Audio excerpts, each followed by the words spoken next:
Hello, friends. Welcome back to Fake Nerds Watch Moon Knight. Our scales are balanced. We are ready to talk about the finale. Gods and monsters. Are our scales balanced? That's a good question, Brandon. We'll talk about it. I'm joined with my favorite. I don't even know what to say. I was going to say Egyptologist, but that's definitely not true. I got Sparkz Witty over here. What's up, Sparkies? Hey, happy to be here. I got Ben Magnet, fresh to death, so awake for us. Fresh from 2 wake-ups this morning. True. Double wake-up call. My scales are definitely, they ain't balanced. They're not balanced at all. Let's be real. They sleepy. And we got Brandon T. McClure. Hello, Mr. Brandon. Now, fun fact, I did want to be an Egyptologist when I was a kid. Who did it? I really liked the Egyptian mythology. I wanted to be a professional wrestler and an astronaut, so that me, Ben, I didn't. I remember that. You remember me wanting to be a professional wrestler? No, I remember you telling us that for like one of our anniversary shows. I don't think I remember the astronaut, but I do remember the professional wrestler. Now the thing I always wondered is, would I be wrestling in space or am I wrestling on Earth in an astronaut suit? And I just never figured that part out, so that's why I couldn't do either. I think more realistically, you probably could have done it on Earth in an astronaut That's suit. not as fun, though. But you know what is fun? True. Talking about Moon Knight. This is a finale of a show. And if you've watched our Fake Nerds watches throughout the MCU Disney era, I think it's not unfair to say we've been mostly critical on a lot of these finales. I love Loki's finale because it's not a traditional finale, just a bunch of dudes talking. Love it. I'm curious how you feel about this one, y'all. I'll go first just because I'm already talking. I liked it. I think it was pretty good. Yeah, I'm with you. I also really like this one. It's my, as of now, because there's recency bias at play, I'm sure, this is my favorite of the Disney Plus MCU shows. Sure. Yeah, I think I definitely put this in my top of the finales. Mostly, probably some recency bias because I had a blast watching this, but also just looking back, like what you said, Ryan, Loki's finale was when I say this, it was very conservative in the way that it wasn't a big bombastic fight. It was a very dialogue heavy. You were learning about He Who Remains, which is, King and the Conqueror. So, and then getting into this one where there was still some fighting, you still got some good character moments. And I really, really enjoyed it. Yeah. Love it. I think for this one, I would probably fall in a similar camp to Brandon. I think that Loki is to me a better finale, but this is a better show. I like this finale a lot. My only complaint really is just like it's rushed. Yeah, it's just rushed in places, and I think this is maybe a symptom for the show, but more I think just a symptom that like the finale suffered from. Just we've talked about it before on the previous episodes. There's something in 3 that should have been handled better. And I recently rewatched 3 because the Michael and Megan that I'm living with are rewatching, or not rewatching. They're watching Moon Knight for the first time. So we've watched the first 3 episodes now. And rewatching the first 2, they hold up really well. And that third one, there's still like that Margot scene, just like it feels so weightless in the context of the rest of the show. It really does. It just feels like that's the one. It just slows down. The gentleman who died? Yes. Yeah, I was thinking about that watching this episode where I was just like, wow, that really didn't matter at all. No, it really slows down the show. The only thing I think it's really there for is to start seeding the idea of Harrow saying to Layla that you can't trust Marc. But like we could have done that differently and in literally a different place anywhere. And wanting to get in a Moon Knight action scene, which also I get, but like again, like that outside that scene is just so weightless to the context of the rest of the show. And I truly wish that time had been utilized to make when we got here not feel as rushed. Yeah.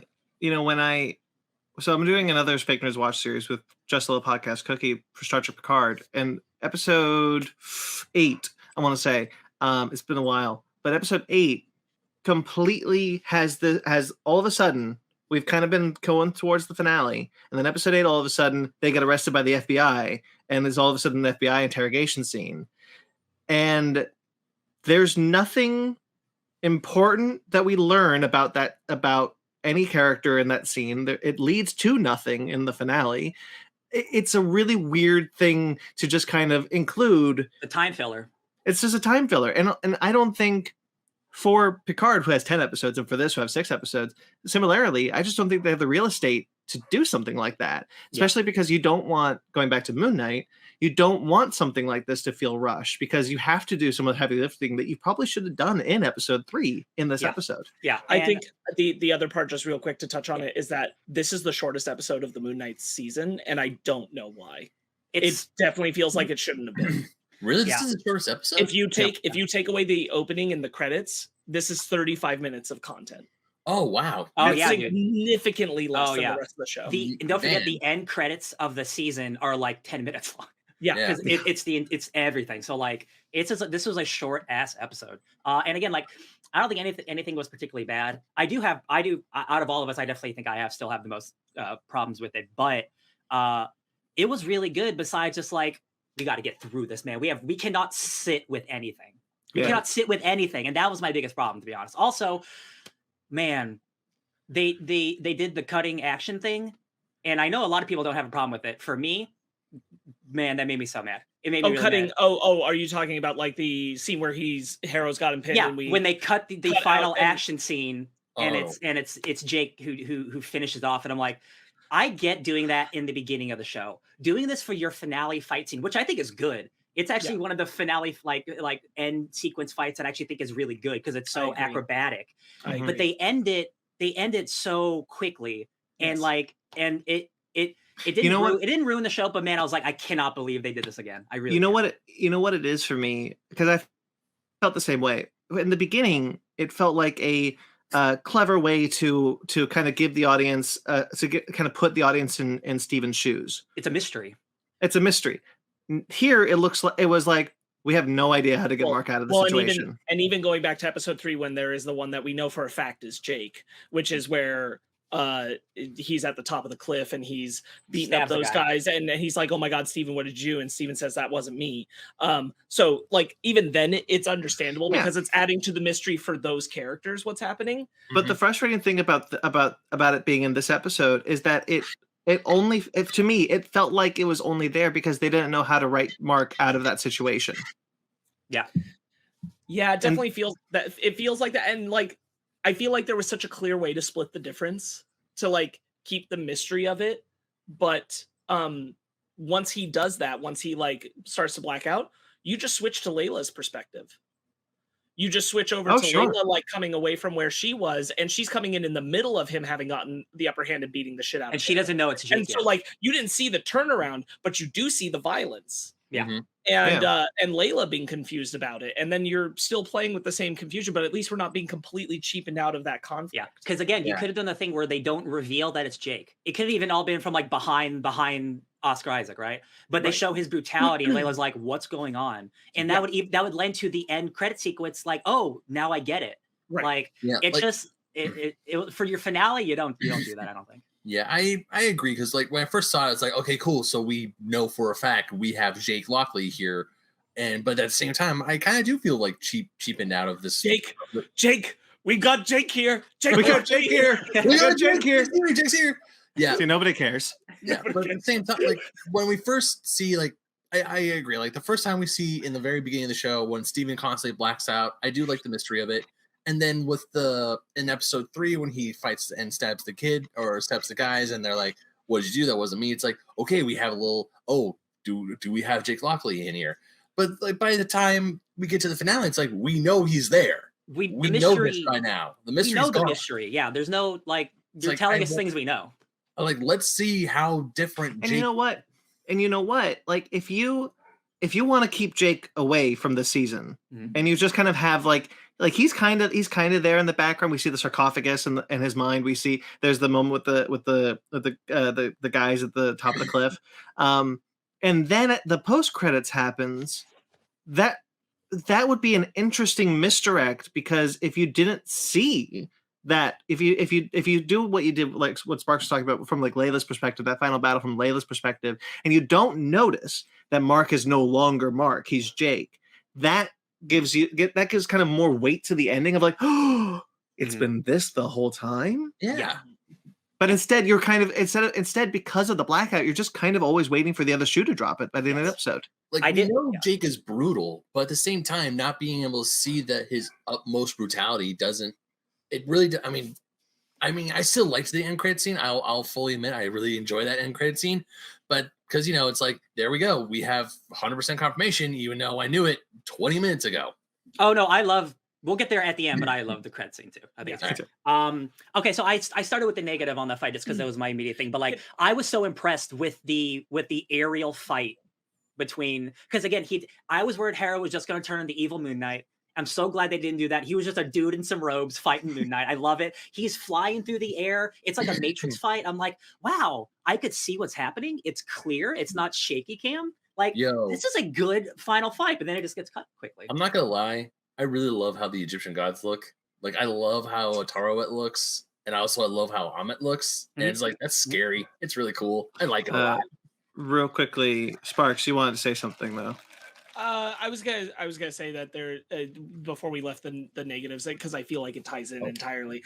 That the blackout kind of ties into that rushed feeling, and you get through, like, once we're past the conflict, we're just kind of like rushing to the finale with like the organizing, like the story ends and he does the thing and he's like, Khonshu, you take care of him. And then we go back inside and he's like, nah, it's me and Marc. It's Marc and Steven. And we're like, peace out, homie. Goodbye. No more of this organization thing. We're going to be fine on our own. Cut to back in his apartment, waking up in the bed. I'm like, and then we're done. And I that was super just, whoa, why did we go through this so quickly? Like, we got so fast on Layla. We got like that was just so bizarre. Yeah, it's kind of feeling for this finale. It's kind of what I talked about with, like, a little bit. So this is gonna be a bit of a stretch, but like what I wanted to see in like No Way Home was kind of like what you see in like Into the Spider-Verse when at the end of Into the Spider-Verse when they're just like whatever montage, and you just see like a quick montage of the other characters in their universes and how they've kind of learned from their experiences. And I kind of wanted that here too, where it's like I want to see the final note on like, okay, where is Layla right now? Did she decide to continue to be Toweret's avatar because she was like, this was dope, or is she or is she off in the wind? Like, where are we leaving the characters that we've followed outside of just kind of rushing to just kind of get out of the show as quickly as we can? Yeah. It reeks of season 2. It reeks of it, right? Which is a problem because this was like kind of billed as like a one thing. And they've said they don't even know if they're coming back for a second season. Even though like the Twitter thing has changed from series to season, that doesn't always mean everything. But like Loki did get a season 2. I'm gonna push back a little bit, Ryan, and say what it reeks of is uncertainty. It doesn't know. It doesn't know if it has a season 2 or where these characters are going to show up next. So it doesn't know what to do with them. I mean, that could it can't tee up the season 2 story because, like, what if that doesn't happen? Where are we leaving Layla off? So it doesn't, because it has no clue. It just makes no choices, and that sucks. I mean, I guess that's the point I was coming from like a different perspective because like, but if this is a one and done season, we don't get any Layla like send off at all, which is crazy. I would like to see something more there. Yeah. I'm not going to get into it too much because like I don't want to make a big deal out of it. But why does a hippo god give her scarab wings? She thought it was cool. Okay. No, I just want to make sure that's the reasoning behind everything. I'm just making. Well, she does say I've got a pretty cool armor in mind. Sure. She does. No, that's cool. It's just I would have been nice to have a hero with a different power set than the Falcon, because she's just doing Falcon stuff, which is cool. Which is cool. We have a Falcon. She's doing Falcon stuff maybe a little better, but I get she's doing Falcon stuff. Sure. Well, is what I mean. So let me work through the thought real quickly. So Taweret says that she's met her father. She's met Layla's father. Sure. Yeah. So she knows that the father calls her little scarab. Sure. Which Khonshu even riffs off and says little bug. Sure. So theoretically, I guess you could probably just make whatever. I guess the gods could just make whatever avatar costume they want. And so like Tower was like, wouldn't this be kind of cool if you were the scarab because your dad called you the scarab? No, I get it. My point is she is the avatar of a hippo, and there's no hippo representation. That's all I'm saying. That's what I mean. She's not representing the god that she's the avatar of. Yeah. That's all I'm saying. Like they did it to make her a Scarlet Scarab, and I have no problem with that. But give me something.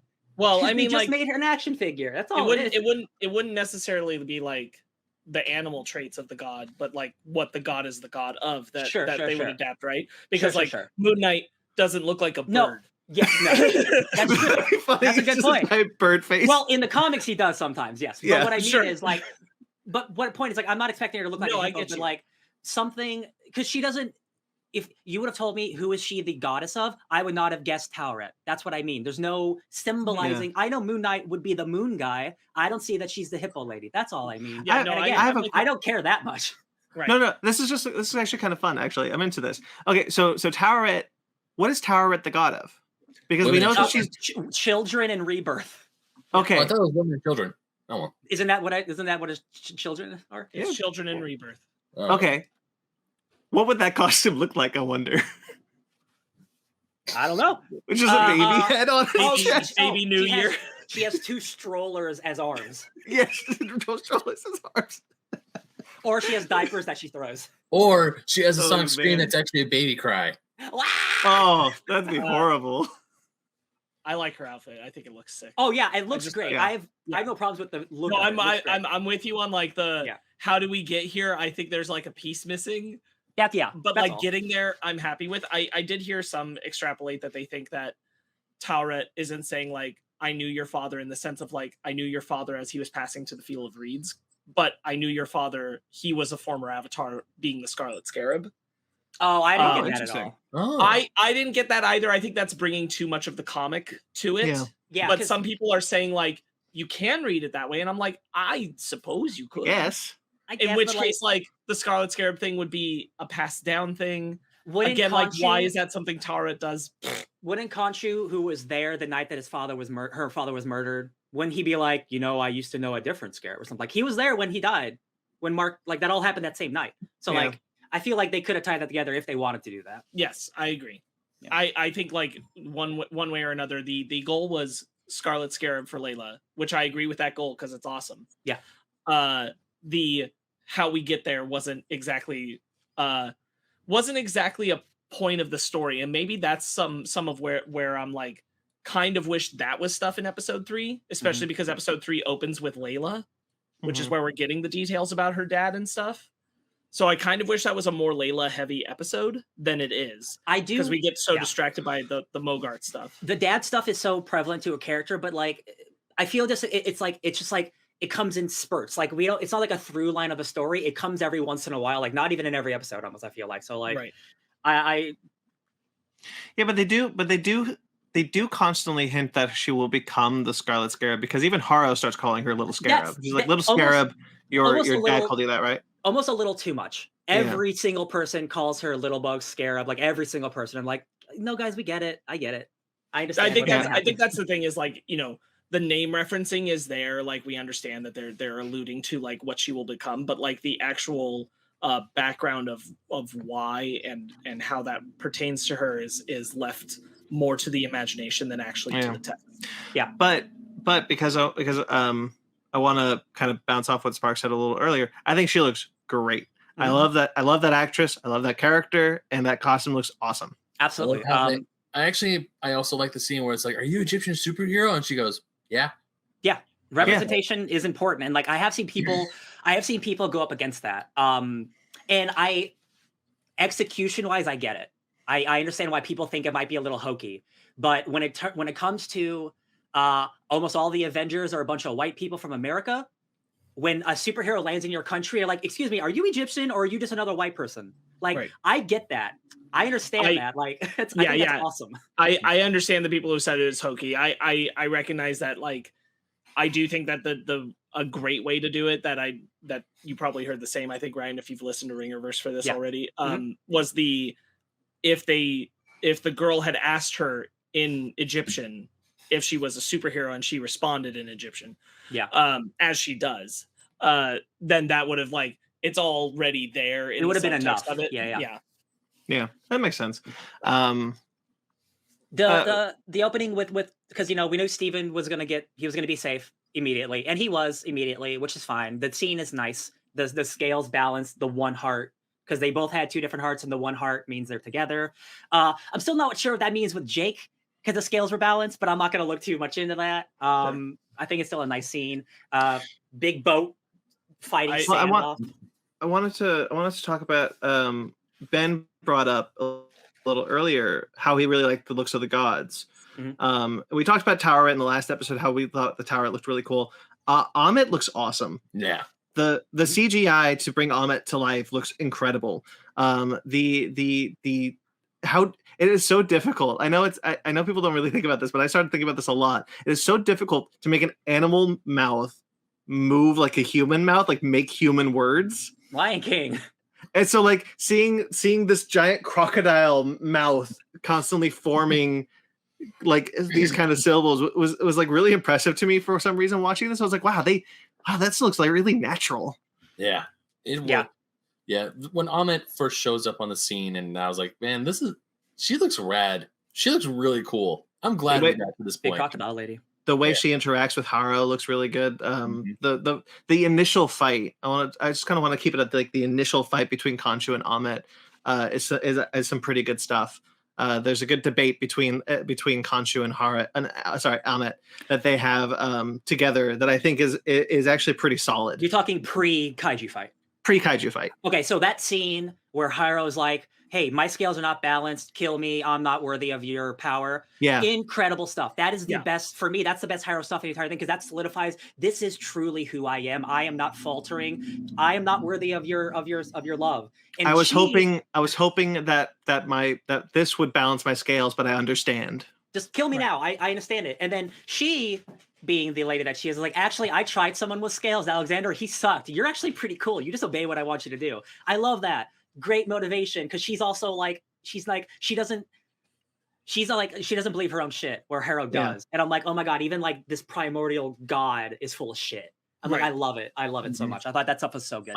Seriously, that scene where Haro is begging Amit to kill him because his scales aren't balanced. I'm like, oh, he is. I love that in this villain because he truly is, like you said, he's blindly devoted to this cause. There's no. There's like no other. He's like, okay, well, I thought bringing you back was going to bring me penance. I don't have any penance. Okay, I did what I need to do. I'm done. Take me out. And she's like, yeah, nah, I'm going to keep you around. You good boy. You're worthy. Yeah, I fully expected. This is what I expected the rest of the show to be. Hera was going to get killed. Moon Knight was going to have to fight Amit. She was just going to be in physical form. It was going to be a shitty CGI fight.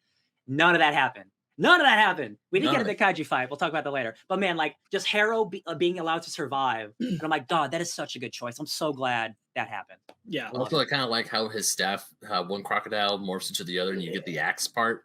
That's awesome. A cool. His like his like cane turns into this to the staff because we start the episode with just after Haro had shot Marc. Mm-hmm. And they kind of like pull him out of the water and take the Ushapti. And then he's like, okay, we got this. And then like the thing that's all the good stuff because like Haro has a weird amount of sympathy for Marc and Steven, which I kind of like, where he's just like, I'm so sorry this had to happen to you, Marc or Steven, whoever else is in there. I'm so sorry. I was like, you're a weird dude. He is, but like he truly believes in what he's doing, and like he doesn't want opposition.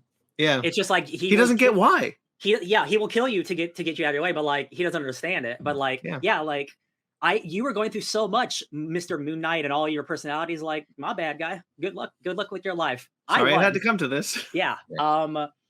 Layla has a little bit of stuff. She's just like avoiding the men, right, and taking. Well, yeah. This is where she refuses Khonshu. That's right. Because she breaks. Good. She breaks Khonshu out of her thing. She's like, I don't think so, and he's like, oh. Before we get to that, fine. I love how Tarawet is talking to Layla through a bunch of the dead guys. Oh, right. Like when they Yeah. go on the highway. Yeah, they're on the highway. They get out, and then Harrow like kills a bunch of people, and that one dude doesn't die. He goes, "This is the face of a good man bit." And then Tara went, she's talking through like 3 different dead people, and it's like, what the hell's Oh going yeah, on? yeah. Layla's like, this doesn't make any sense, and Taro's like, I'm talking through a dead person. Nothing makes sense. Yeah. Great acting from that extra. He's like super like floaty. I'm like, yeah, you're acting like a little hippo lady. That's really good. Yeah. You feel like a puppet. You acting like a puppet. Yeah. Right. We get the absolute didn't mean shit to Harrow appearance of the Ennead. yeah. Continuing to be utterly useless and Bro, incompetent in this. I wrote How this. disappointing. I wrote Oh, this. yeah. I wrote this when that happened. Avatars go out like a bitch. Bro, like in a Yeah. movie, like we're about to get like Thor next month. July. Anyway, that's gonna deal with like Zeus and other gods. These gods are on that level. Like the Harrow- Egyptian gods are not lesser than any other gods, but they're treated like bitches. Harrow only has a sliver at the time of Amit's power, not all of Amit's power, because he hasn't freed her yet. Yeah. And he wastes 5 of the greatest Egyptian gods, apparently. Yeah, it's Well, wild. specifically their avatars. He didn't kill Sure. the gods. Sure. They're Still. supposed to be pretty powerful. I mean, 5 Moon Knights. Moon Knight kicks his ass. Yeah, So like 5 Moon Knights, Yeah. basically. Yeah. I'm just like, I wish they'd done something to like he shut them out of the pyramid, or he had a Yeah. way to sever them from their gods, or It's just- something. yeah, it's a something bummer. that didn't just make the gods look so stupid. Like 'Cause they again, just like, they he did not wa- come out good this show. Yeah, Like he the- wastes every single one of those avatars, and those Egyptian and the rest of the gods do jack shit. And it's And like, wow. no amount of Osiris being like, "Yo, I fucked up." Yeah, it's like seriously, I even My agree. B. So My the B. Avatar who let Harrow in, like I thought that Avatar was like working with Harrow in some way. Who This was this is like literally what the next day from when they imprisoned Khonshu, and and it's like, oh boy, was he right and we were stupid the whole time. Man, that I trial wish doesn't hold up when good. when Harrow walks in, he's like, I'm gonna show you what the gods have been like denying you. I wish one of the avatars was like, oh shit, we were wrong. Yeah, Just like an 80 like- line. like Hawthorne, she's like, Osiris, you stupid mother. Yeah, like Or Osiris or goes even- like, Even like some sort of penance from one of the avatars to like, I understand like we need the scene with Layla and Khonshu, but like, Yeah. maybe one of the avatars break out Khonshu like, shit, we made a mistake. the Right. biggest problem Yeah. here Yes. is that like again, like when you think of Thor's like mythology and then like the upcoming Greek mythology, like they didn't treat like the Egyptian like mythology like with any like super respect besides the character who they're talking about, Khonshu. Like, why is like Osiris and all of these like super famous like well-known, like I don't understand why this was their choice. Like, let's just disregard an entire pantheon of characters that we can use. And Like, I kind of it's so understand. odd. I kind of understand the idea of like, oh, they're disenfranchised with the people because they no longer believe in them. So they've kind Sure, of so like Khonshu even says like they're in the overvoid. They're not talking to humans. They just kind of have their avatars. They don't give a shit about the plights of mortal men anymore. That's fair. Okay. And so like I get that. Okay. I'm into that. That's not exactly what happened though. That's not exactly how it's portrayed though. And if you're going to portray that, give us more of it. So like Yes. because like I'm invested in the gods, even though like we didn't see much of them. Like just by the token that they are Egyptian gods, I'm interested, right? Yeah. And it's like they just like Khonshu's our guy and the hippo lady. Yeah, honestly, I know it's not going to happen in Love and Thunder, but part of me, this is just something I would like personally, just because of how the gods acted in this one. Thor goes up, he's hanging out with the Roman gods, then some of the Egyptian gods show up, and Thor looks at him and is like, oh yes, I heard about what happened in Egypt. Y'all are a bunch of bitches. Something like that. Yeah, like don't somebody think- shows up to party. I don't think that's going to happen. Nah, But I doubt. I do think it's a possibility that we could see Gore kill one or two of them. Honestly, like yeah, have him show up at the Overvoid. Like they're all Are just they- on vacation. That's another thing. Like, are they dead? Are their avatars dead? I don't know. No, it's just the It's not avatars are clear. dead. Are they? No, but are Or they dead are they- or Yeah. Well, because like, oh, are the avatars dead? Yes, because Tower talks to them. Tauret Talks to Osiris. Osiris. Osiris's avatar. Osiris's avatar is dead. But Okay, are okay. the other 4, are they just unconscious? I don't That's a good know. point. That's my thing, is like there's just not a lot of clarity on it. Yeah. Another thing, like Osiris does have a moment of I'm making things right because I screwed up. But it's only in a sense of like, if you're paying attention, then you know it's him. Because it's when Tara says, Osiris, you old softy, when he helps push them out of the field of reeds so that Marc and Steven can come back. And I'm like, that's cool, but like, Osiris, dang, I wish we were more aware that this was him. Because Osiris is the one who opens the gates that allows Marc and Steven out. There's no connection. It's a single line and you miss it. And there's there's no connection between Osiris's gates and the bald white Egyptian man that we see in the temple. Like, if you're paying attention, you know, Osiris and Osiris, but if you really are paying attention, those people are not connected whatsoever. There's no line connecting that he's the gate man. What does Osiris look like? He's not Osiris, the one. He's the bald one. He's the bald one. He's the no. Like, what does the actual god look like? The bird, isn't he? Yeah, that's Horus. Horus. I'm gonna Google it because I don't know. Ra the one with the Ra's the one with the hawk head and the sun thingy. Oh yeah, where the hell is Ra? Well, he's probably too big for this one. Hold on. So he's probably in an Ashakti. Ben, I'll answer this while you're pulling up Horus. Oh, but it's not gonna work. That's not gonna work. Horus is kind of the one that pharaohs are modeled after. Ben, to answer your question, so Egyptian mythology comes in eras. Think of this modern Ennead as it is. Mm-hmm. That's like the modern time of what we would refer to as ancient Egypt. That's who were the gods when they were alive, and then everything else was before that. So Ra comes before that. Gotcha. So Ra is already gone. He's already passed on in the terms of their mythology. All right, so Osiris is a big green dude. Yeah, he's a dude. He's not an animal. I was gonna say, have a big green dude yelling, "Get in there! Go save us! I messed up!" The Jolly Green Giants opening the gates. Well, but not even that, because like they say in that episode, like, okay, I'm going to take you to Osiris's gates because that's the way out. If you balance the scales, by the time we get there, you can leave. Mm-hmm. And so like so like I kind of understand that, and then it doesn't happen. The gates don't open until Osiris's avatar is dead.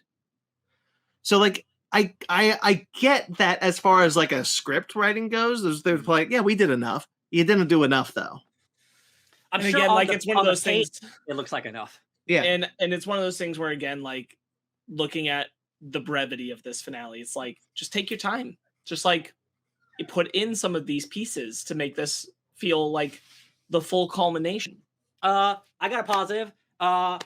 I got a positive within a negative, but it's more positive overall. The fight scene, once Marc and Steven are fully connected and they're bing-bonging between Mr. Knight, Moon Knight, excellent fight scene. Again, I could see everything well choreographed. It's a lot of one-shots. Very impressive. Really cool to see Cairo at night.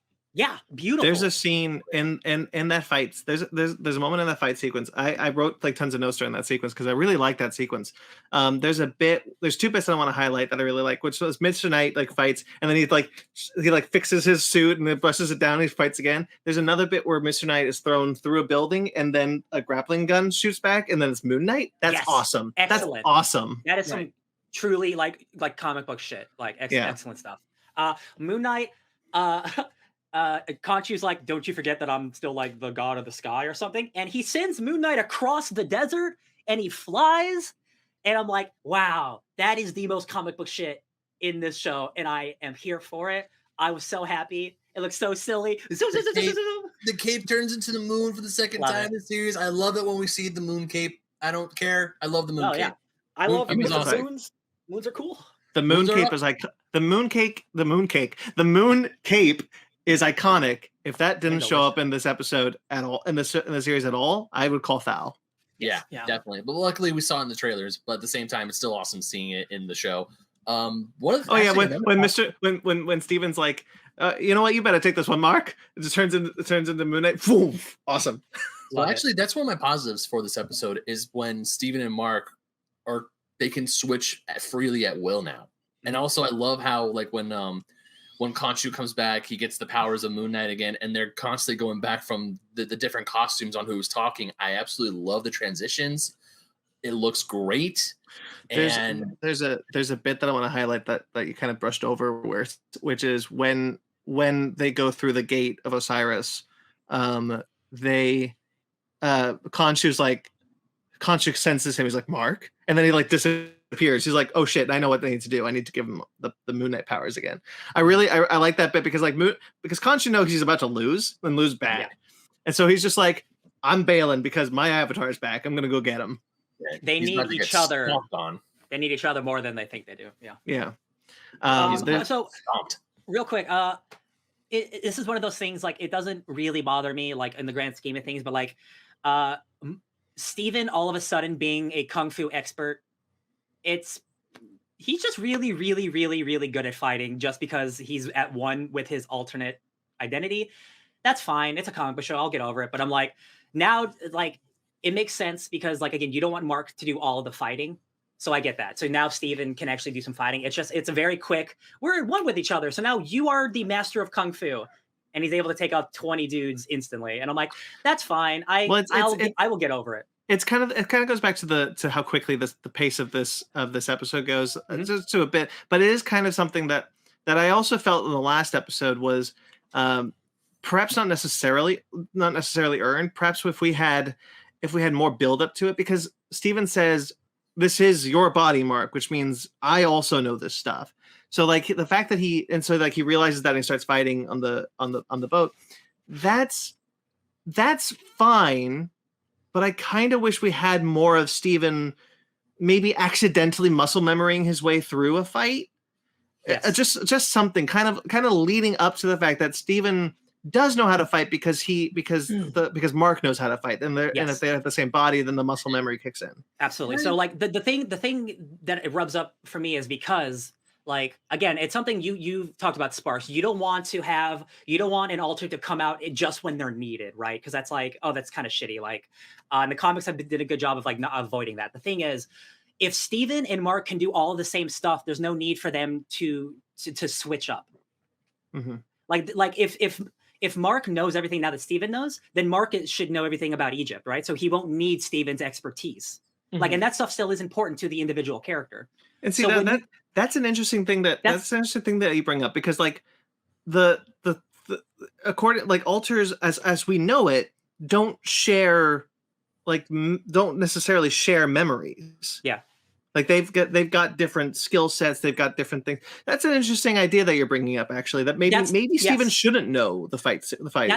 That's what I mean, because like you say, oh, like, it's the same body, we should know the same stuff. If that's true, then you should know all the same, like, historical stuff. You should know all the stuff that Marc would know in a way, right? Just like if you're that good at fighting, Steven, who has never fought a day in his life, and he can take out he can take out anybody.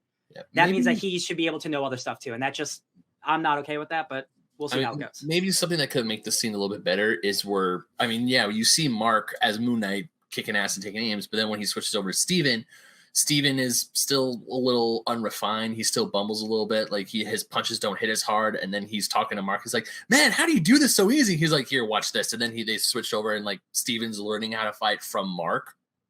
Like maybe I would even exchange like that during a little bit during the fight scene. But I do agree with you, because how short this episode is, we can get over that. Oh, we share the same body, I should know how to fight like you do. But at the same time, I do like how I would have probably preferred Steven maybe getting a few hits in on him, and Marc is in his like, dude, keep your elbows up. It's just too quick for me. I don't mind him being a good fighter. It's just too quick. Yeah. Sparkz. I didn't bring it up in the last episode because I didn't want to read it that way. But when it is the bit where Marc says, if you can do this, I can do this, I wanted to read that as, if you can stand up and fight, it means somewhere in me I can stand up and fight. Yes. Not necessarily that I can do the same things you do. Yes. Just inherently, because that's not how alters work. Yes. So I didn't want to read it that way. Coming to this episode, if you have to read it that way, I'm like, that's not good. Yeah.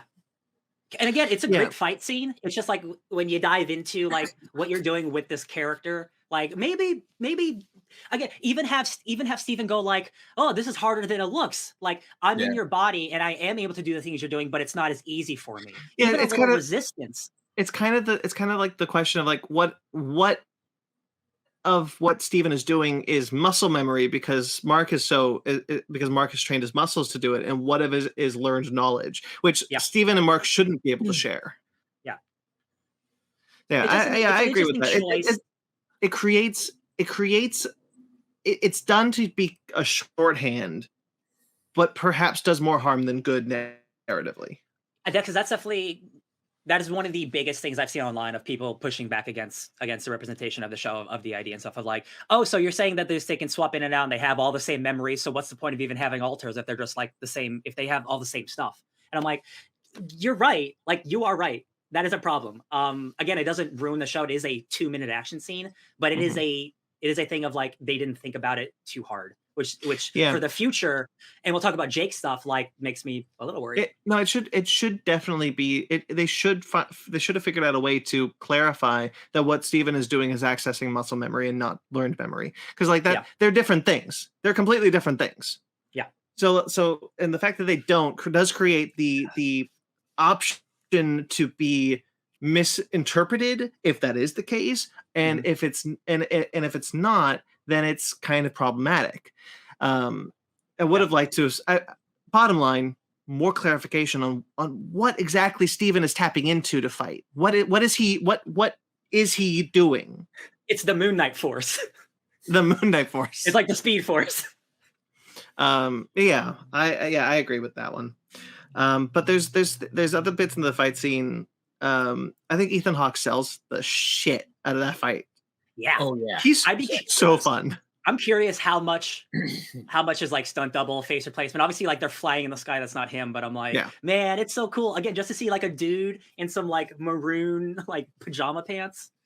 As much as I love Oscar Isaac in this show, definitely the person as an actor and and how they portray the character. Don't get me wrong, I love Layla, I love a bunch of other characters, but my top two are obviously Oscar Isaac and Ethan Hawke, because they just sell it.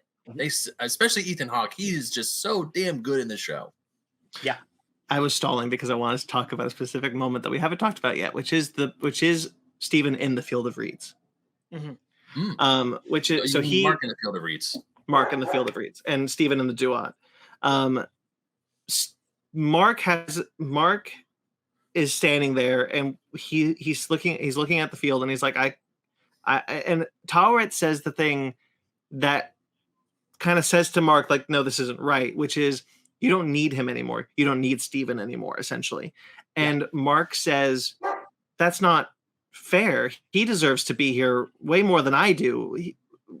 This isn't right. This isn't how this should be. And he goes back to him thinking that, if the two of them die, if the two of them are stuck in the Duat together, that is better than one of them being, than at least Marc being in the Field of Reeds. And the fact that he's willing to sacrifice himself and through that sacrifice come to terms with the fact that maybe he made a mistake making Steven this kind of alienated alter, keeping everything away from Steven, keeping Steven kind of this pure, like he thought he was doing him a favor, maybe he did him a disservice, kind of looking at like kind of coming to terms with the fact that like, you've always been there, you were my best friend, we need to be together forever. This kind of like, are my superpower. You are my superpower. That moment is so, I think is so beautifully written, honestly. Seeing like the Duat taking Marc as he's like just willing to be like, I'll die for you, Steven. You're my brother. You're my superpower. You're my best friend. Like, I thought that was really powerful stuff. Sure, I agree. I agree too. Acted so great by Oscar Isaac. Again, Oscar Isaac selling every single scene in this entire show. Again, I love that scene. I just wish we had just a little more time to breathe. But otherwise, again, like no complaint about the actual scene. I do appreciate that we opened up not on Marc in the Field of Reeds, but we opened up back with Harrow and Leia, and Layla. And that we stayed with them for a while before we went back to the Field of Reeds. I was glad that that's where this episode kicked off, because I thought that was a smart narrative choice. During Amit's kaiju battle, also all of Harrow's men are given the power of Amit, and they just start judging people willy nilly on the streets. That's crazy. And the moment that I realized that Amit, we always knew that Amit's like, maybe Amit's not buying what she's selling, essentially. Mm-hmm. It's because the souls don't go to the Duat, they go to her. Mm-hmm. They give her power. This is the same. She's like, oh yeah, we're gonna do this to make the perfect world. No, I just want to be superpowered. I'm actually evil. Spoilers. Spoiler alert. And I think that's really cool that like Mhm. this villain, our main villain is Haro, and I think he's very well executed. I think it's a very great villain performance. I think he's a very good written villain. But Ahmet kind of being like this perfect savior for Haro, maybe not being as perfect as he thought she was. Oh yeah. I think is a good way to play that. Yeah, it makes Haro's character even better. Yeah. Knowing that like even in the face of like what his god actually is, he's still devout to it. Yeah. Really good stuff. Yeah. So when I have complicated feelings on the kaiju battle because I'm still not sure if people are seeing it happen or not, but it doesn't really matter. I don't think so. You don't think so? Okay. I don't. So it's even more quick. Everything in the context of the show and the way they shot the finale makes me think that only the people who could have seen the gods before can see them now. Cool. So it's like just for the audience. Marc and then. Haro can see them. We can see them. But that's interesting because Haro and his followers can now see Khonshu when he's out of the Ushapti, and that's not the case before. Because he is, I think, because I saw someone online explain it. I think it's because the way that he was in prison and then he's released, he is now just part of the world now. I don't know if that's a thing that's real or not. Like he's just like he is a more because everyone in that room can see Ahmet as well. Yeah. So yeah, I mean, it's not something you could make an argument that it's because they're in the chamber of the gods and that's why. Sure. You could. I'm not like, but my impression from the Kaiju Fight specifically is that regular people are not seeing it. So here's the thing. So Kaiju Fight, obviously cool. I like seeing big monsters fight. The fact that like nobody could see it happen kind of takes it away. Like, what's the point of even happening besides it just being a cool fight? The thing that confused me was I thought Ahmet was getting bigger because she was getting more powerful. She's sucking up more souls, growing bigger and bigger. I'm like, oh shit, the bigger she gets, like the stronger she gets, the bigger she gets. But then Khonshu just grows in size too.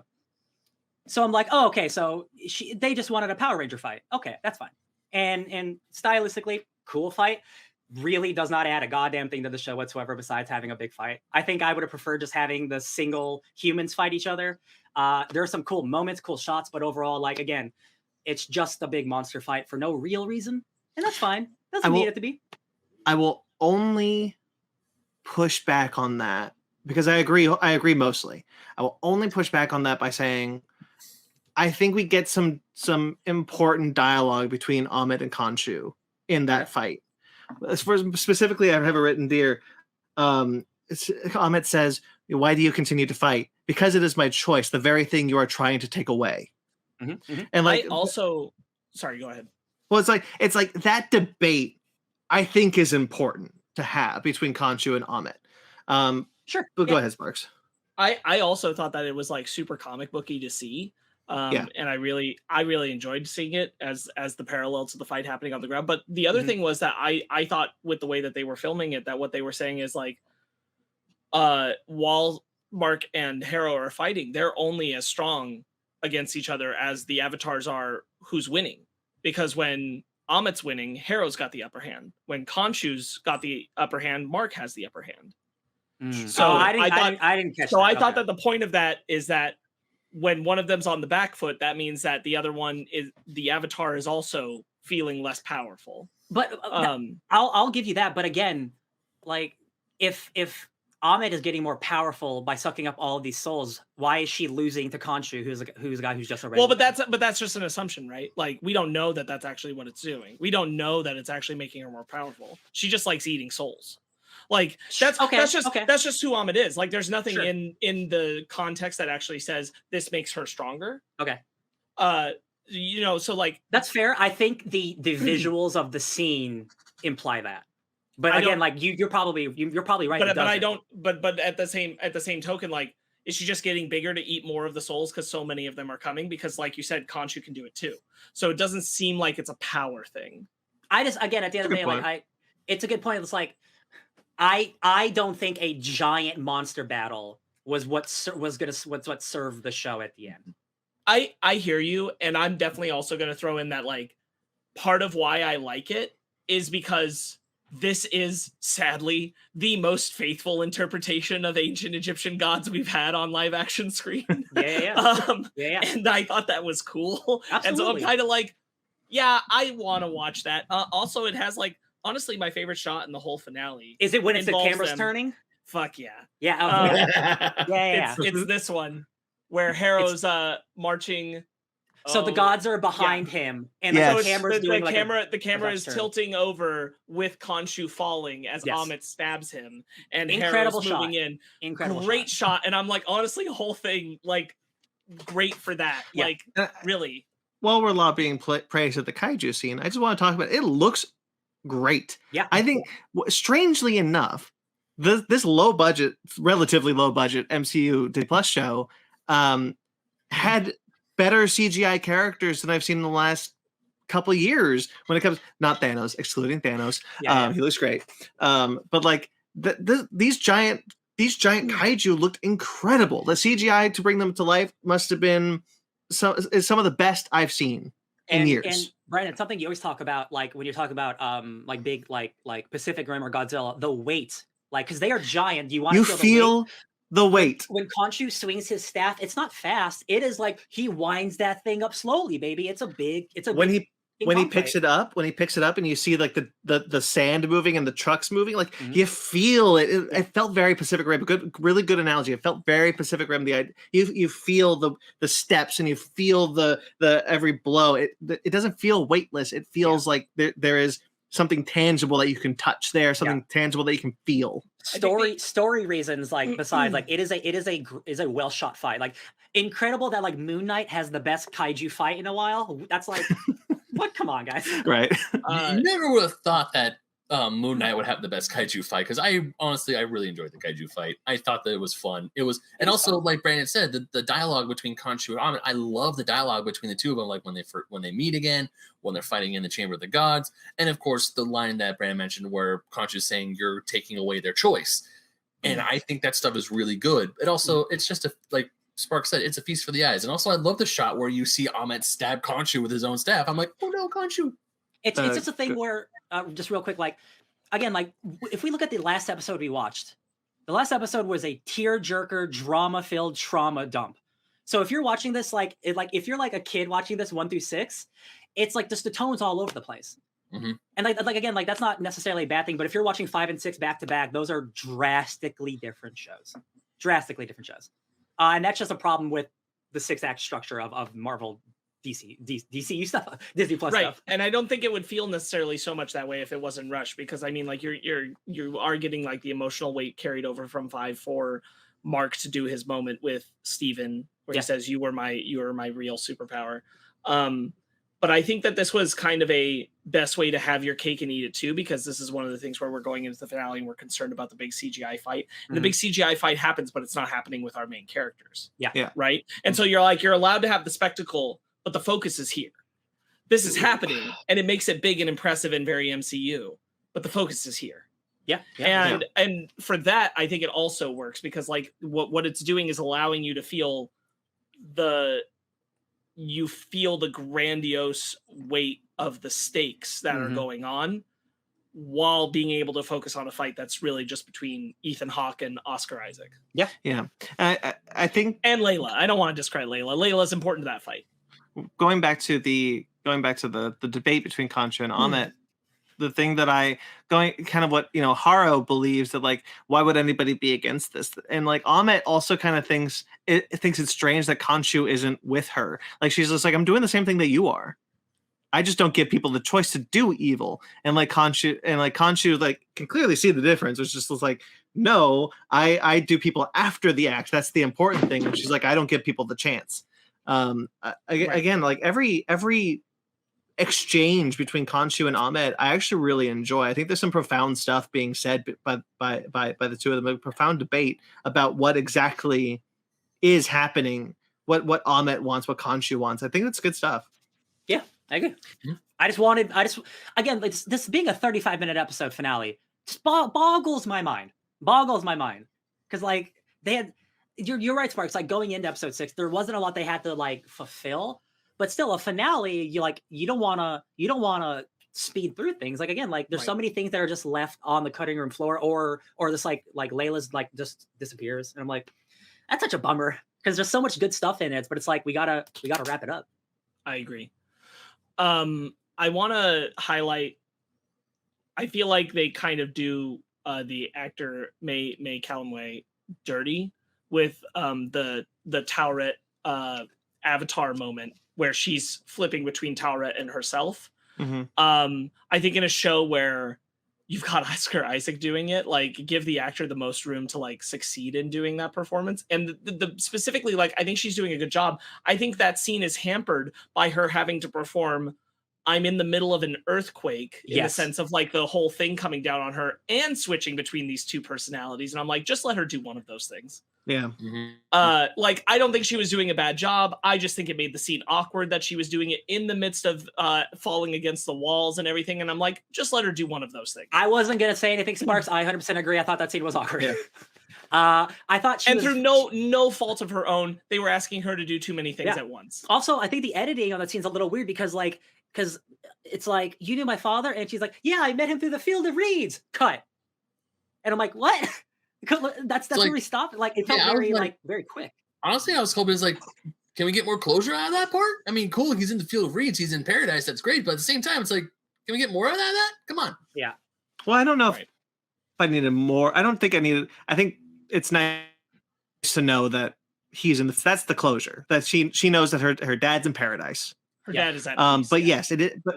But going to what Ryan was saying, it is an awkwardly cut and an awkwardly staged, and what Sparkz was saying as well, piece of acting, and that sucks because like she deserved the room to just kind of do that moment, and she doesn't, and it's a disservice.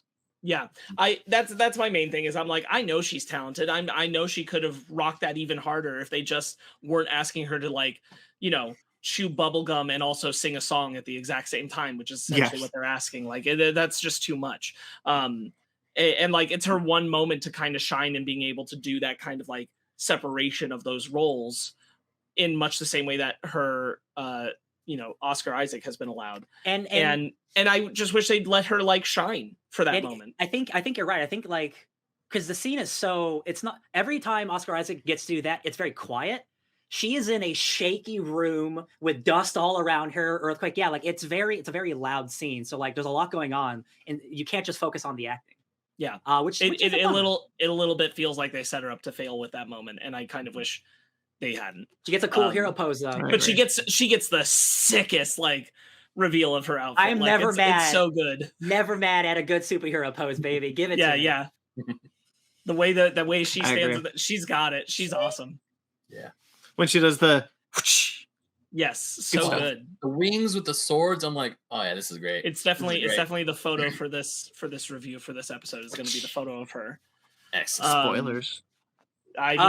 Do we have anything to talk about before we get to the ending? I don't think so. Not a lot to talk about. Short episode. I'm trying to make sure we covered the bases. Like we went through the fight. There's that one part where he I just want to highlight it because I thought it was cool and I just didn't expect to see it. There's the one part where he like grapples out of a building to kick somebody. Moon Knight. Yeah. Brandon mentioned that earlier. Yeah. That's just a 6 shot.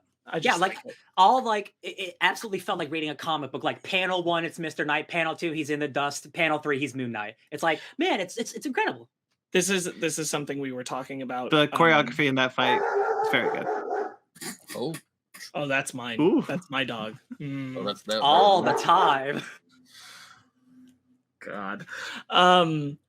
Okay. Anyway, I did want to talk about just I'm really glad that it was so important to them to show Cairo as Cairo is, both previous to this finale, but also now getting to see Cairo at night right by the pyramids as it is, as many films tend to forget, but that it is right there. I thought that just looked really awesome. I'm really glad that they shot it that way to show that. And the other thing is just like highlighting once again, like we'll get to the finale, but like the end of the finale, Oscar Isaac is just doing a phenomenal job through the show. I easily forget that it's not, that it's all just one actor. Yeah. It's all just one actor's performance. It's very easy to forget that. I have a question for you, Sparkz. So when the the second episode ends and he opens his blinds and there's the pyramids, there were a lot of people being like, wait, are the pyramids that close to the city? Like, I thought they were farther. And so, like, that's just people being like, we've just misrepresented Cairo for decades. Yes. That the pyramids aren't just in the middle of the desert somewhere. No. Cairo is beautifully positioned right next to the pyramids. It's like people taking a video of the Empire State Building and it's like 20 miles away from New York. Yeah. Right. Because it's a weird thing where like they want the pyramids to seem like mysterious and other when it's just a part of the city. Like it's, Right. it's Like, just there. Right there. Yeah, it's and I was ignorant to this too. And I'm like, why wouldn't you do this? Why wouldn't the city be right in the shadow of the pyramids? Of course it would. That's beautiful architecture. That's their history. Of course they would have a big city right there. Yes. We just tend to horrendously represent it in media. Well, even going back to like Indiana Jones, the first one, Raiders of the Lost Ark, like they're right next to the pyramids when they go to Cairo to see Salah. And that was the last time that I saw this happen. And that movie is set in the 30s. 40 years ago. And then the city of Cairo moved far away. Magically moved. The Sphinx got up and walked away. What if we take Cairo and push it over here? Tourism. Pulling a SpongeBob. That was a the thing SpongeBob reference, yeah. That's the thing, right? Like, wouldn't it be better for Cairo's tourism to just further exemplify that people don't want to actually go film in Cairo and like benefit their tourism or anything. I think that's what it is. It is. It's like we don't want to actually film in Egypt, but we want the pyramids. Very glad that this is a more true representation of Cairo. You don't get the orange third world filter we commonly put in American media. It's very much like being as accurate as it can to Cairo. And there's not, at least from my understanding of what other people are saying about it. As far as filters go, there's no filter over this movie. No, over the show. No, they make it look like a real place. This is a good looking, well shot TV show. Yes. Absolutely. Yeah. The director Mohammed Diab, he was just on the Empire podcast, and he talked about how like he's Egyptian, he's from Egypt, and like the people in Egypt are going crazy for this show. The quality level or not, the fact that just the Egyptian representation is so true and real. And like you don't get this very much in Hollywood, which is, again, like as a white dude, I don't think about that very often. So like he's like, yeah, I wanted to make sure that like Egyptians are represented well, and like this show is doing gangbusters over there, and that is so cool. Like that's everybody deserves to have a character that they can love, you know. There's all the more reason why Layla is so prominent and important, and I'm mad that they didn't leave a clear indication of like, don't worry, like she's out there. We're not done with Layla. Like there is, because you brought up the representation thing. Like I'm still very happy with how they represented Marc's Jewishness. I'm very happy with that. There are people pushing back on the fact that like they have sidelined Marc's Jewishness to highlight the Egyptian the Egyptian representation. I understand that. And I just want to say the only reason why I'm bringing this up is because there are people who that is more important to them than it is to me out there speaking online. And I do recommend going to read a lot of it. Some, like I said last week, I disagree with some of it. I do agree with. I like how the Jewishness was represented in the show. I don't necessarily know how much more I'd want out of it, but like, if you're curious about any of that, I encourage the audience to just kind of go seek that stuff out. Mm-hmm. Yeah, that's really all I want to say about that. All right, guys, it's Jake Lockley time. So Jake is Spanish. Don't you mean can't you go into the Met Gala time also? Hell yeah, looking fly as hell. Yeah. Look at the drip he has. I mean, shit. He's just wearing what he wears in the comics, baby. It's all good. I mean, that's just Steven's Mr. Knight outfit. I don't care. He still looks fly as hell. Yeah. So Harrow is in Sienkiewicz Medical Hospital. Bill Sienkiewicz, great artist that worked on Moon Knight. And we see a gentleman speaking Spanish. I'm so sorry. I didn't want to. Let's do this first, but I did remember something I wanted to touch on from earlier than this. No, let's do it. Let's do it. Because you brought up the asylum stuff, it made me think of the last time we see the asylum for Marc and Steven. Bloody and just shoes. like we kind of touched on it earlier, but like it's just so weirdly placed into the show. I was confused by it, if I'm being honest. Because we'd only encountered that space when Marc was dead. It was bizarre to go there again. Yes. And it was almost like it was. I'm not sure where it's supposed to be taking place. Is this within his mind saying like, I think it is, because like, oh, we don't need. I guess it has to be. Like it's like Marc's that was like Marc's regression into this organizing principle of the asylum. Like he's taking power over while he was trying to deal with what was happening in the Duat. So like, but now he still has access. Like that's how we'll interpret like internally his. There's a positive and that negative, if I may. Sure. Because I agree. But there's a bit where Dr. Haro walks through and the feet are bloody, and you just see Marc and Steven talk to each other, and Oscar Isaac is so seamless flipping between the two of them. Oh, beautiful. Yeah. I think all that's very good. This was a part that I saw confuse other people, and I'm like firmly on the I don't think Haro in the real world is connected to the one that he sees in the doctor's office. No, I don't think so either.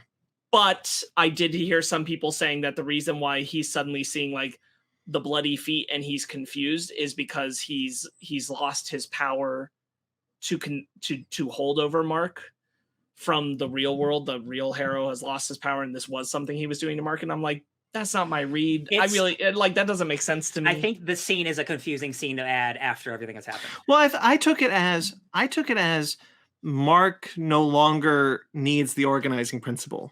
Sure. He is distancing his mind from this fake. Well, he thinks, but he's just distancing his mind, Marc and Steven's mind, from that. So he's now seeing Dr. Haro as the villain Haro. That's how I took it anyway. No, I kind of did too. I just think it's weirdly placed in an already rushed moment of the end. Yeah. Funny moment to end on though, when Marc just falls out of bed. Yeah. That's like the end of the show, right? It's like that's cut to black.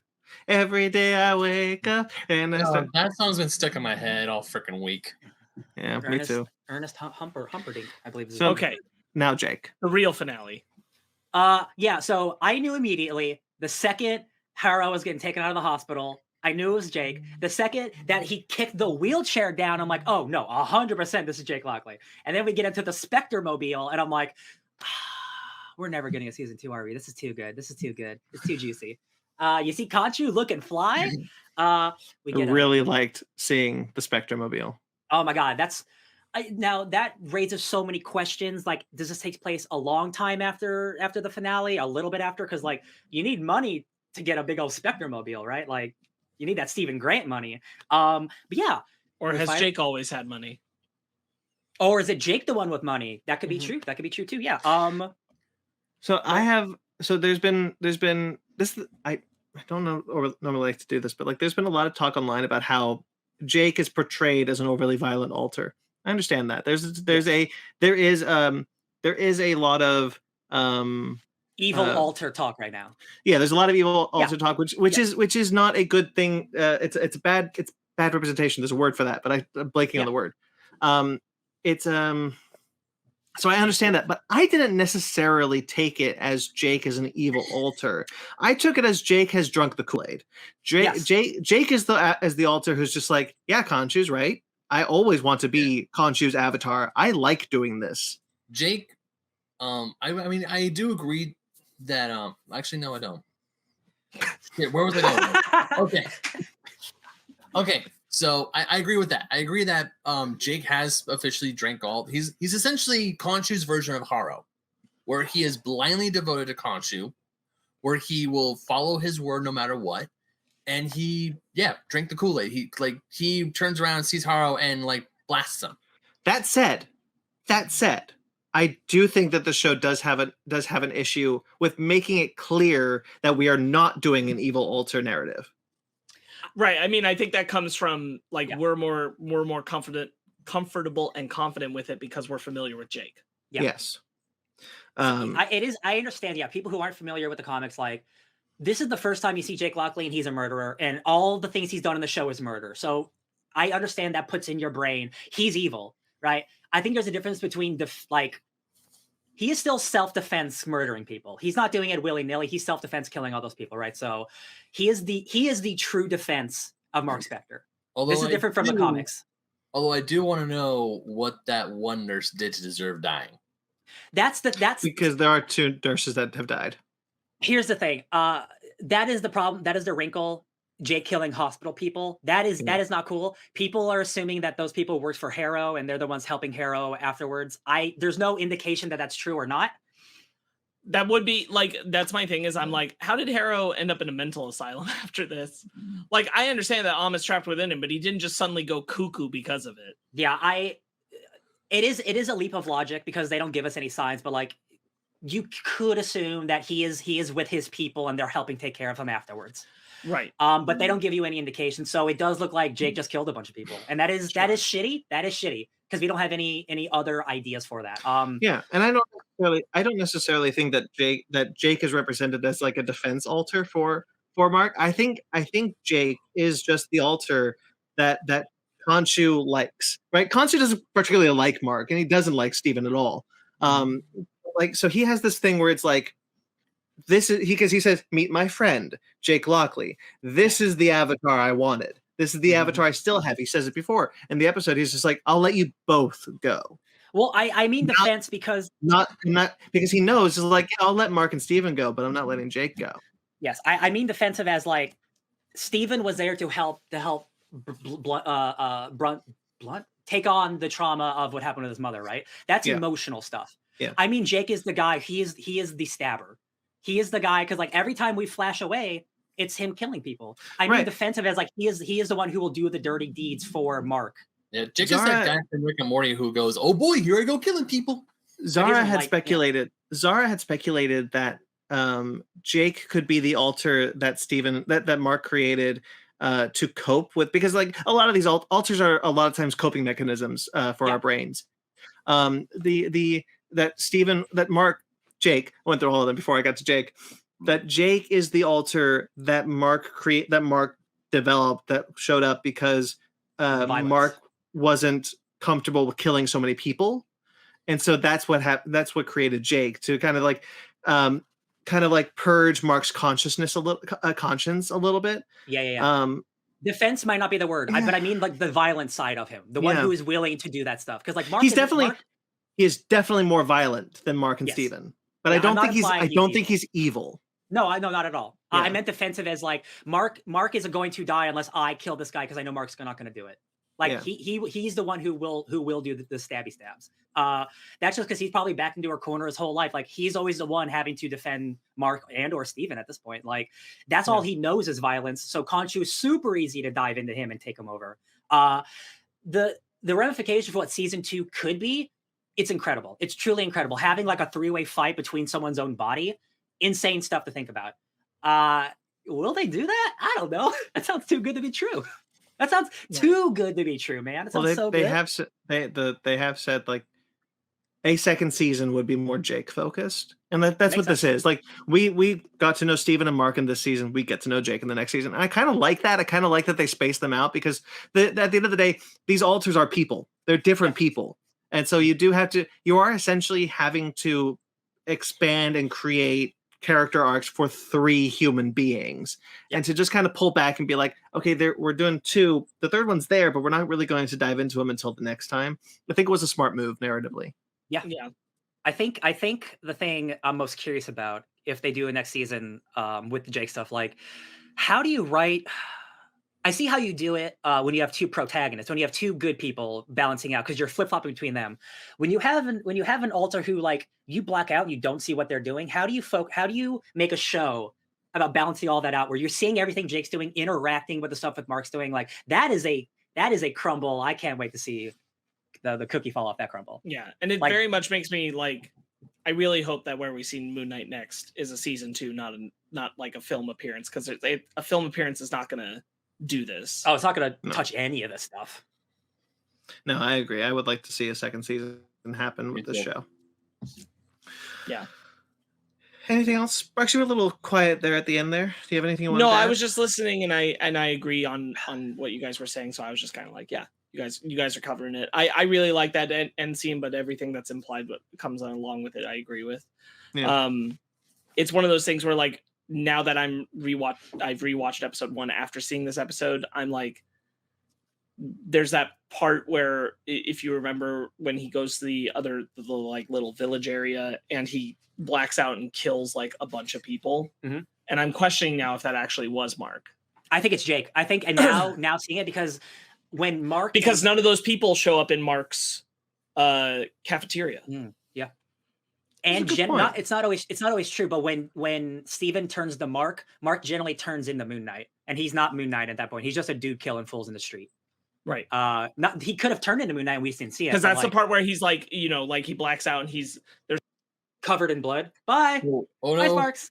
You probably hit a button. Yeah, his hands were covered in blood. There were definitely early moments where when the blackouts were happening and people were like, oh, that was Marc, right? But like people were like, maybe it's Jake. But now that we're full circle, like I think we could safe to assume that maybe Jake was there more than we thought, which is kind of cool. Yeah, I think probably there's enough moments in that town where it was Marc, because Khonshu's like, give the body to Marc. Mm-hmm. But I think that maybe one or two of those moments was Jake, especially especially when they got like super violent, probably was Jake. Yeah, that specific moment where his hands are covered in blood and he's like, this is crazy. Welcome back. Sorry, I guess my internet had a hiccup there. It's okay. Yeah, you talked about it. Like, it's that part where he comes back and he's holding the scarab. He's got the blood all over him. And I'm like, that just seems more than Marc at this point. Yeah, having seen the whole thing, absolutely. All right. Anything else you want to add? I'm glad that Kingo from the Eternals wasn't in the show like he originally was going to be planned. He was going to show up in the Egyptian flashback. It was going to cost them too much money, so they couldn't do it because it was too expensive. Good. Yep, that's the type of synergy we don't need. Love you, Kumail. Don't need it. Yeah. I mean, I guess in a well-written scene, I would have been okay with it, but I don't need it. And on the show that I got, I'm good. I'm happy. No cameos. Like, it could have been cool, sure, but like, it's nice to like, we don't have to. We don't gotta. Yeah. I'm very happy with what we got overall. It is pushing the boundaries of what I believe the MCU would do. And I'm happy with it as a show. It could not have been. It's the first Disney Plus Marvel show that I do not feel like could have been turned into a movie with the story it presented. Mm-hmm. Yeah, the story that it presented had to be a show. Every other one felt like it had to definitely be it could have been a film. Yeah. I mean, with the hiccups the show has had throughout its so far only season, and there are a few hiccups here and there, but all in all, this is still a really good show. This has been one of the more entertaining Marvel shows we've had in a long time. It's definitely.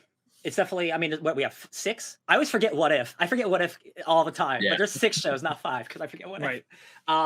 This is definitely on the higher up. Like, I still, WandaVision besides the finale, and then like Loki besides some character stuff. Like those shows are still like top tier there. I think Moon Knight is the first one where I'm like, okay, you guys are doing something now. You guys are doing something. You know, we got Spider-Man, we got Doctor Strange, which we'll talk about soon, and then we got Moon Knight. And I'm like, all right, we're doing stuff. Yes, some great stuff. Doing stuff. Okay, well, why don't we call it there then?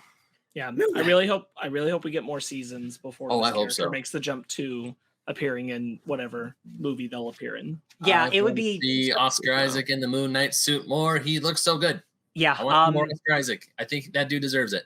There's the costume designer, because he said he didn't design a suit for Jake, but he did say if I were to design a suit for Jake in season 1, it would have been the black Moon Knight, like stealth looking suit. So it would have just been like evil looking Moon Knight. So I'm kind of glad we didn't get that in this first season.